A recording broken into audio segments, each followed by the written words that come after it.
आज हम लोग जो हमारे कोर्स में ममता का विष विष्णु प्रभाकर के द्वारा लिखित एकांकी है,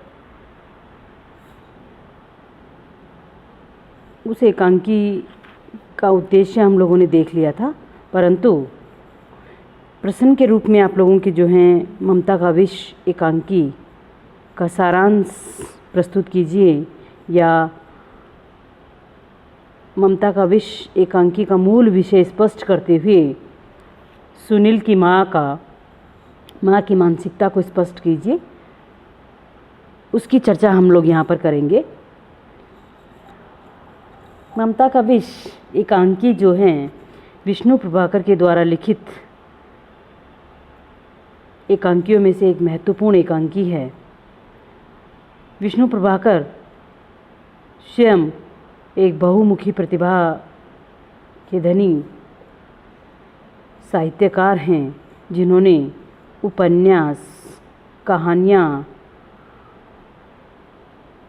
काफ़ी मात्रा में लिखी हैं और एकांकी में नई शैली का प्रयोग करने के कारण उनकी एकांकियाँ क्या हैं, चर्चित रही हैं। उन एकांकियों में इनकी महत्वपूर्ण एकांकियाँ हम लोग देख लेते हैं। बीमार, कांग्रेसमैन, छाया के बाद, मैं दोषी हूँ, प्रतिशोध एवं इंसान, पाप, प्रेयसी, एक औरत एक माँ इत्यादि महत्वपूर्ण एकांकियाँ हैं। प्रस्तुत एकांकी जो हैं ममता का विष एकांकी जो है विष्णु प्रभाकर ने लिखी है, वो बहुत ही प्रभावी ढंग की एकांकी है। इसमें लेखक ने एक माँ के वात्सल्य की पीड़ा को उकेरा है, अर्थात बताया है। माँ की ममता, देश सेवा, स्वतंत्रता, आपके परोपकार, लोक कल्याण पर भी भारी पड़ती हुई हमको दिखाई देती है यहाँ पर इस एकांकी में, जब अब इसमें अध्ययन करते हैं तब। दरअसल एकांकी की यहाँ मुख्य पात्र है माँ, और किसी माँ के 14 बेटे हों और उनमें से 7 बेटे बचपन में ही मृत्यु को प्राप्त हो जाते हैं। शेष 7 बच्चों में से 3 बड़े होकर के बम पार्टी में, अर्थात देश की स्वतंत्रता आंदोलन के लिए घर छोड़ जाते हैं। बचे 4 बेटे, उनमें से 2 बेटे समुद्र पार विदेश में नौकरी करने के लिए चले जाते हैं। इस तरह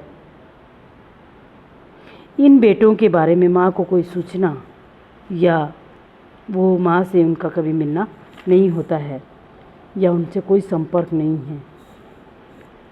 अब अंतिम बेटा जो बचता है वह है सुशील।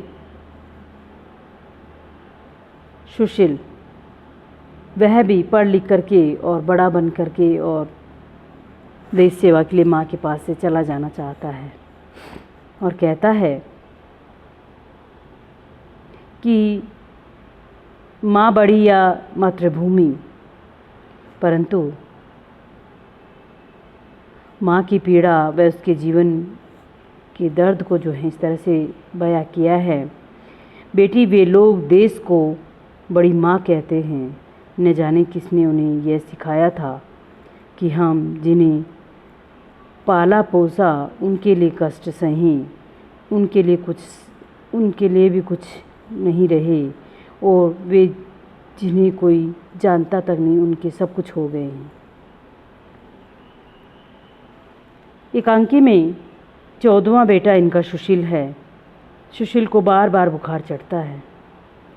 वह डॉक्टर की दवा से ठीक भी हो जाता है, लेकिन फिर 2-3 दिन में फिर बुखार आ जाता है। सुशील डॉक्टर की पढ़ाई करना चाहता है और वह भी पढ़ाई में होशियार है। कॉलेज में जब एडमिशन का समय है तो वह बुखार से क्या हो रहा है, पीड़ित हो रहा है। वह पिताजी से कहता है कि उसकी फ़ीस जमा करवा दे, वह ठीक होते ही शहर के कॉलेज के लिए चला जाएगा।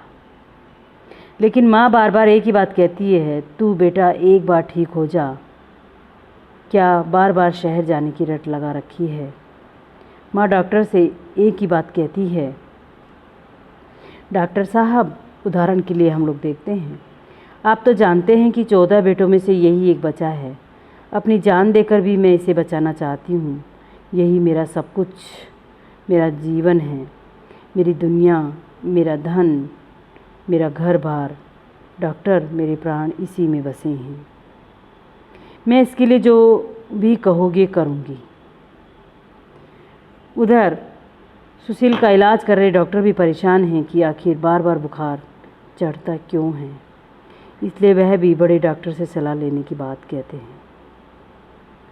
डॉक्टर पिता से कहते हैं कि सुशील का मर्ज समझने देखने के लिए मुझे रात भर इनके पास रहना पड़ेगा, लेकिन उसके पलंग के पास ही एक ऐसे स्थान पर जहां मैं सुशील के कमरे में से उसकी निगाह रख सकूं और किसी को मेरे आने का पता ना चले। ऐसी बात डॉक्टर क्यों कहते हैं? क्योंकि वो वास्तव में जानना चाहते हैं कि सुशील ठीक क्यों नहीं हो रहा। डॉक्टर की इस बात पर पिता कहते हैं कि आप भी भूतों पर विश्वास करते हैं? डॉक्टर कहते हैं कभी कभी करना पड़ता है, परंतु जनता के और हमारे भूतों में अंतर है। जनता के भूत काल्पनिक होते हैं, जिनका कोई आधार नहीं होता। हमारे भूत ठोस होते हैं और वे हमारे अंदर रहते हैं। इसी प्रकार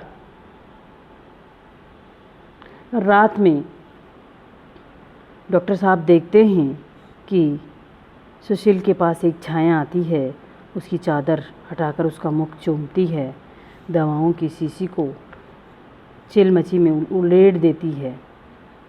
दरअसल वह छाया माँ ही है। रोशनी करने पर वह पकड़ी गई। वास्तव में माँ की अंतः चेतना नहीं चाहती कि सुशील ठीक हो, क्योंकि यदि वह ठीक हो जाएगा तो सुशील क्या हो जाएगा? चला जाएगा, और अन्य बेटों की तरह वह भी हमेशा के लिए दूर हो जाएगा।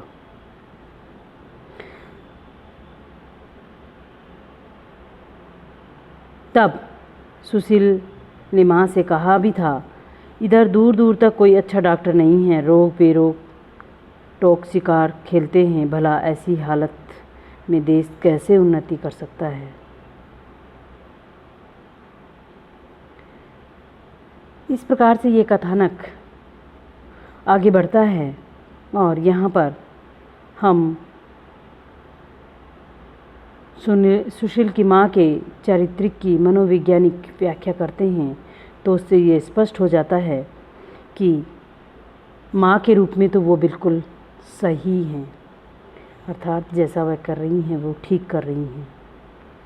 क्योंकि कोई माँ कभी ये नहीं चाहती कि उसकी संतान उसको छोड़ करके चली जाए, और एक नहीं दो नहीं पूरा 14 बच्चे सब उसे घर में अकेला छोड़कर चले जाएं। अतः ममत्व की दृष्टि से वह सुशील को डॉक्टर बनने ही नहीं देना चाहती, ताकि वो जा कर के बाहर कहीं रह सके। इसलिए लेकिन सुशील तो माँ से स्वयं कह रहा है, माँ भगवान करे बेटा तेरी भाका फूले फले मुझे वह दिन देखने को मिले, पर यह तो बता दे अपने भाइयों की तरह तू भी मुझे छोड़कर तो नहीं चला जाएगा? सुशील, नहीं माँ, मैं यहीं रहूँगा। माँ, इसी कस्बे में? सुशील, हाँ माँ, इधर दूर दूर तक कोई अच्छा डॉक्टर नहीं है ना। रोग बेरोग टोक शिकार खेलते रहते हैं। भला ऐसी हालत से देश कैसे उन्नति कर सकता है? अर्थात इस संवाद से यह पक्का हो गया है कि सुशील स्वस्थ हो गया और कॉलेज में जाकर बाहर पढ़ाई करेगा तो वह कभी घर नहीं लौटेगा। अन्य बेटों की तरह वह भी क्या हो जाएगा? देश सेवा के लिए चला जाएगा। माँ बाप घर में अकेले रह जाएंगे। तो सुशील की माँ ये कभी नहीं चाहती हैं कि वह स्वस्थ हो।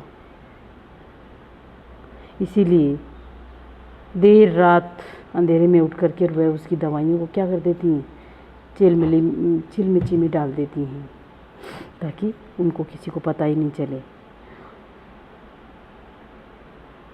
यह जो एकांकी है वो सुशील के करियर और उसकी माँ की ममता के बीच में द्वंद्व पैदा करती है, जिसके कारण कि नाटक हमारे सामने दोनों बातों को रखता है, या इस एकांकी में दोनों बातें हमारे सामने आती हैं कि ममा तो जहर बनकर उसके आने वाले भविष्य में बाधा डाल रही हैं। यही इस एकांकी का क्या है, मूल विषय है। दूसरी तरफ डॉक्टर जो अंत में ये बात कहते हैं कि ममता ने उसे पागल बना दिया है, होश में आने पर वह स्वयं नहीं जानती कि वह क्या करती है। वह उसे अपना समझती है, केवल अपना, यही स्वार्थ है, यही ममता का विष है।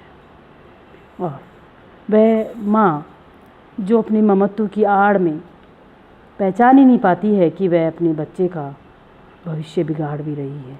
इसलिए यहाँ पर उस माँ के दुख को गहराई से विश्लेषित करने की कोशिश की गई है, और यहाँ पर लेखक यही हमको बताना चाहते हैं।